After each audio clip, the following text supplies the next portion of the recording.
Hello, my name is Amy Leatherman, and I am a recent graduate from Anderson University. I graduated with a bachelor degree in elementary education with a minor in family science. In this video, I will be discussing what I know, believe, have done, and can do in regards to the InTASC standards. To start off, I will talk about standards 1 and 2, learning development and learning differences. I know the research in child development, especially from Piaget and Vygotsky. I know how children grow and develop physically, mentally, emotionally, linguistically, and socially. I know what children should be able to do at different points of development. Through the many practicums I have experienced while working on my bachelor's degree, I was able to implement my learner development knowledge while lesson planning.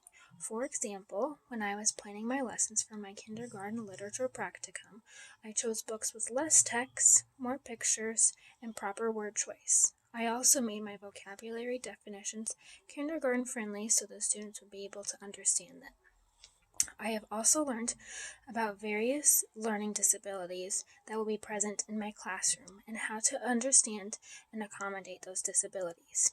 In regards to many cultures of the students that I will be working with, I have learned how to incorporate those into my classroom and teaching, as well as how to identify any biases I may have and how to deal with those. While creating lessons for many of my undergraduate classes, like my reading class, I accommodated my lessons to provide the students who have learning disabilities, who are above and who are below grade level ability, with the instruction they need. I have also been lucky enough to work with students of many different backgrounds and cultures. While in college Mentors for Kids, I had the privilege to work with students in Anderson. While helping out with VBS at my church in Indianapolis, I was able to work with students in Nora. While I was a cadet teacher in high school, I got to interact with students in Fishers. Throughout those many experiences, I was able to grow in my knowledge of cultures other than my own. I believe that it is vital to fully understand these first two standards to be able to reach all of the students with the instruction they need. Teaching needs to fit what the students are able to do in order for them to properly learn and grow. Also, all cultures should be present, learned about, and celebrated. Following these two standards helps create a good learning environment, which is standard number 3. So, standard 3 is all about having a learning environment where students feel they are supported both individually and collaboratively, where there is a social interaction and active engagement.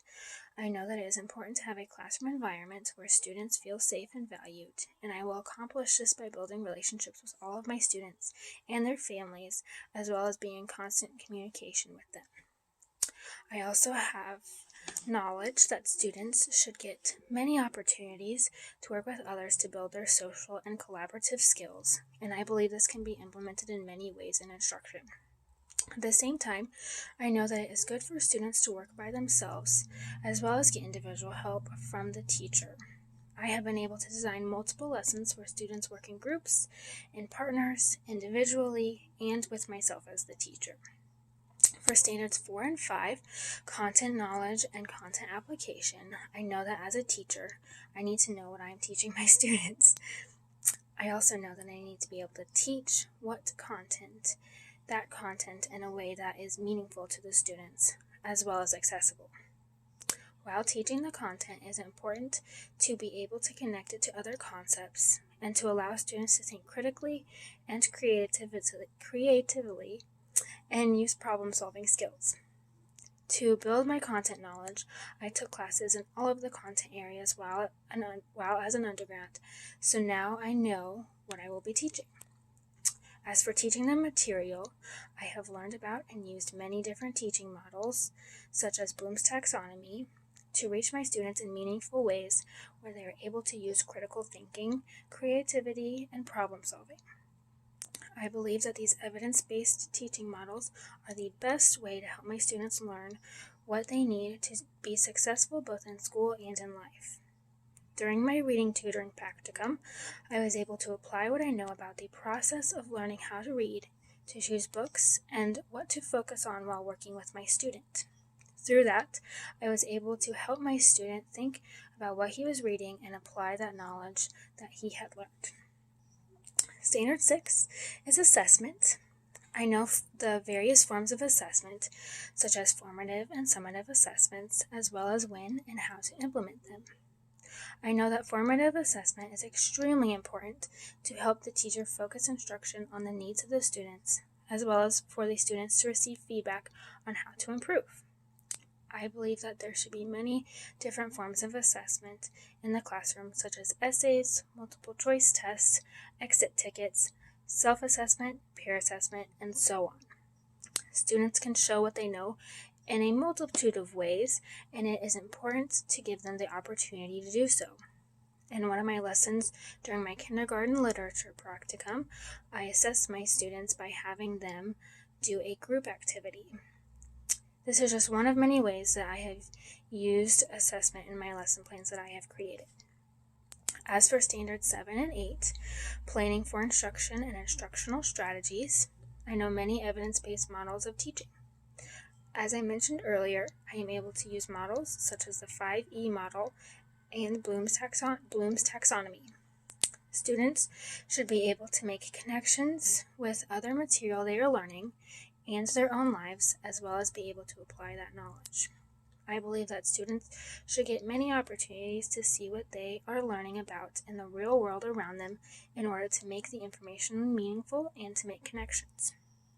To go along with those strategies, it is important to have high expectations of students and make those expectations accessible as well as include content from other disciplines, giving students opportunities to use and practice many disciplines at one time.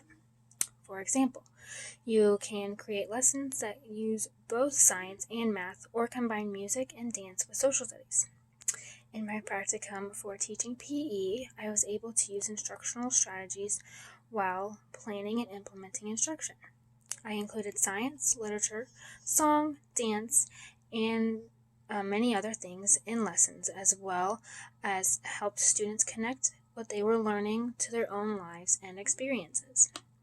I also held high expectations of them and provided them with the tools they needed to be able to access those expectations, including using positive and negative reinforcement. Professional learning and ethical practice and leadership and collaboration, Standards 9 and 10, are extremely vital for teachers to grow and become better in what they do. Learning does not end once you graduate.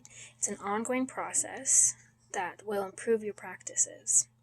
Teachers can receive feedback from students and other colleagues that will allow for reflection on instruction and lead to improvements in the future. There is also a never-ending supply of opportunities for professional growth through seminars and classes where teachers can learn about the new advances in education. Teachers should attend these informational events to help them grow and appropriately meet the needs of their students. I have already started building my professional growth network with other education professionals, and I plan to use this with collaboration with other teachers in my building to get advice and any feedback they can give me so I can get that information from more experienced professionals. I also want to ensure that I am continually working to provide my students with the best education. Thank you so much for taking time to watch my video about what I know, believe, and can do with the InTASC standard.